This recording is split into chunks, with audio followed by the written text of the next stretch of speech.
Sebelumnya terimalah salam dalam damai, Namo Sang Hyang Adi Budaya, Namo Buddhaya. Nama saya Kelvin dengan NPM 2141226 dari kelas 1 BUMH. Pada video kali ini saya akan memberikan penjelasan tentang Brahma Wihara atau 4 sifat luhur Brahma, serta contohnya yang pernah saya lakukan dalam kehidupan sehari-hari. Yang pertama adalah metta atau cinta kasih. Metta merupakan cinta tanpa nafsu memiliki, memahami dengan baik bahwa dalam hakikat tertinggi tidak ada kepemilikan dalam cinta. Inilah cinta yang tertinggi. Kemudian cinta kasih juga diartikan sebagai cinta yang diberikan kepada semua makhluk tanpa terkecuali. Inilah cinta kasih yang universal. Dalam agama Buddha sendiri, metta merupakan sikap yang harus kita kembangkan kepada semua makhluk. Dengan demikian, metta ini sifatnya universal. Dengan mengembangkan metta, diharapkan kita dapat memandang orang lain atau makhluk lain sama dengan kita. Kemudian, dapat menyiapkan itikat baik, maksud saya itikat jahat yang ada dalam diri kita.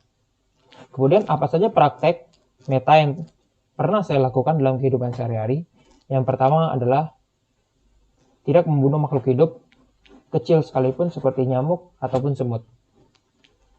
Pada awalnya saya mungkin terbiasa untuk membunuh nyamuk karena itu sedikit mengganggu ketika lewat di sekitar tubuh saya atau dia menggigit saya, pasti rasanya akan gatal. Namun dengan mempelajari metta dengan lebih lanjut, saya mulai mengurangi kebiasaan buruk tersebut. Yang kedua, tidak berbuat jahat atau kita berbuat baik kepada orang yang bahkan membenci kita sekalipun. Karena metta ini sifatnya kepada semua makhluk, bahkan yang membenci kita sekalipun. Kemudian karuna atau welas asih. Karuna merupakan kebajikan yang diperluas kepada makhluk-makhluk lain, mengharapkan agar mereka terlindungi atau bebas dari penderitaan atau gangguan-gangguan. Dengan meringankan penderitaan dan kesengsaraan makhluk-makhluk itu, maka kita dapat mengembangkan sikap welas asih. Kemudian apa saja contoh karuna atau welas asih yang pernah saya lakukan? Yang pertama adalah menghibur teman saya yang saat itu sedang sedih. Kita menjadi teman cerita yang baik. Saya berusaha untuk memposisikan diri mendengarkannya, karena ketika orang sedih, ia sebenarnya membutuhkan seorang teman cerita yang dapat memahaminya. Kemudian yang kedua adalah menolong anak-anak yang berjualan ketika saya sedang berada di suatu tempat makan, di mana saya memiliki rasa ingin menolong yang muncul dari diri saya, kemudian saya membeli dagangan itu. Selanjutnya adalah mudita atau simpati. Senantiasa bersimpati atas kebahagiaan, kesejahteraan ataupun pencapaian serta keberhasilan orang lain atau yang dicapai oleh makhluk lain atau sedang dirasakan oleh makhluk lain merupakan pengembangan dari sikap mudita atau simpati.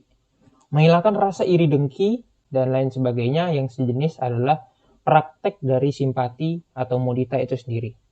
Kemudian, apa contoh praktek mudita yang telah saya lakukan dalam kehidupan sehari-hari?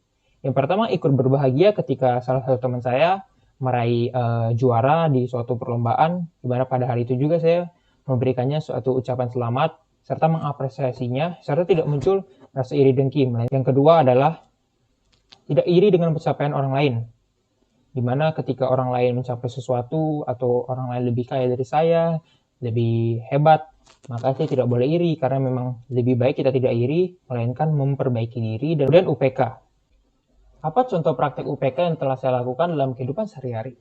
Yang pertama adalah ketika pada suatu kesempatan saya dicaci atau dimaki oleh orang lain, saya tidak membalasnya.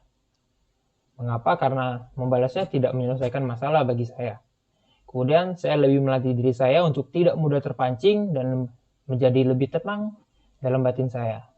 Kemudian yang kedua adalah ketika saya sedang berbahagia karena pencapaian yang saya raih, tentunya pastinya kita akan merayakannya. Namun saya tidak terlalu merayakannya begitu lama atau terlena atas kebahagiaan tersebut, karena sekali lagi kita tidak boleh terlalu melekat atas kebahagiaan atau penderitaan yang kita alami, melainkan kita harus kembali bersiap dan bersikap lebih netral lagi atas keadaan yang akan berubah pada hari kedepannya. Seperti itulah praktek metta, karuna, mudita, dan UPK yang saya lakukan. Semoga video ini dapat memberikan manfaat bagi kita semua. Terima kasih telah menyaksikan. Akhir kata saya mengucapkan Namo Sang Hyang Adi Budaya, Namo Buddhaya.